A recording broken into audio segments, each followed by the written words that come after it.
This is just a sample of the audiobook. To get the complete audiobook, access the link posted in the first comment. Nuts, hold it in.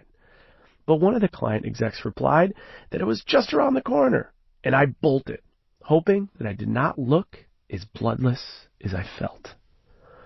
I found the place, locked the door behind me, and that's when I fell on the floor. I really don't know how long the anxiety attack lasted until I managed to pull myself back together and head back into the meeting. Senior banker Bill seemed mollified. Apparently, I really had looked awful. But the presentation had gone well.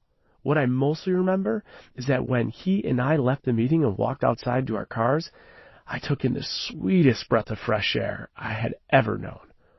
Even before that anxiety attack, I'd begun to realize that the life I was living wasn't the life I had planned, and it sure as hell wasn't the life I wanted. The exact moment's a little blurry, but the realization was crystal clear. I felt like I was in career jail Monday to Friday. Those 5 days, I followed the script. Show up early, stay late, work hard, dress appropriately, look the part, act the part, always say yes, live by the company mission, blah, blah, fucking blah. Till late Friday afternoon, when the cuffs came off and I found myself at the bar in town ordering shot number 1 and keep 'em coming. I took the first sip, held it in my mouth for a second, swallowed, coughed slightly because I suck at shots. But even with that, it was the first time in 5 days I felt free.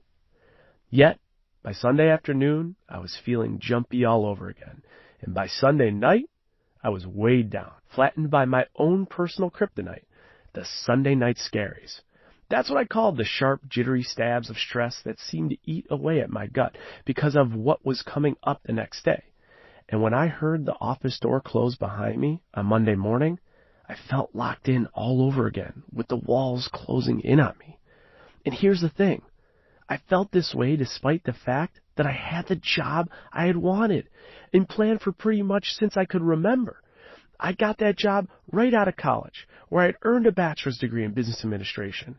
I was hired by a highly regarded financial corporation seen as innovative and growing, and I was assigned immediately to its elite management training program. And by the time I had started wondering what the hell I was doing there, I was already a corporate banking relationship manager, scoring off the charts performance reviews and moving swiftly up the ladder of success. In other words, I was just where I was supposed to be in my career plan, maybe even a little ahead of the plan, and all I wanted was to get out.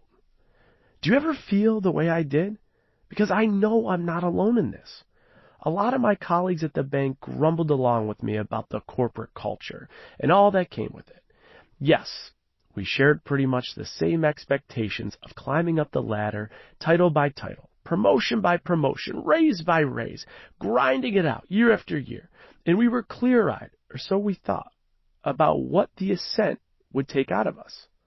We all hated it, but joked about how we had to look the part, fit into the image the execs called leadership, dress in a way that reflected the company's culture, and maintain the impression that we were always striving upward.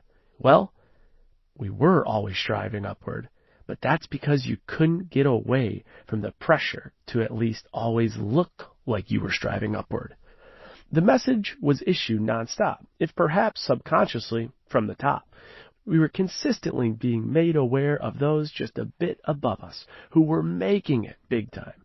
We knew that senior management called the hypo group the high potential people who seemed to have a rocket on their backs propelling them to the top. I just thought they were batshit crazy out of their minds obsessive. But the nickname kept us hypo wannabes drinking the Kool-Aid. And the truth is that I kind of believed it. I wanted to be part of it. What senior management was telling us, in a strategically passive-aggressive way, was that we either found a way into the group, or we ended up status quo. Hypo group or bust, boys and girls. You either make it into that group, or you will be a passed-over nobody, stuck at mid-level for the rest of your career. So yes, I bought the hypo group concept. Hook, line, and sinker, and so did all my peers. Tell me what to do, how to do it, where to live, and how to live it, I am in. I swear, I'm not talking about a cult. I refer to what is literally just a well-oiled machine grinding away in a large bank.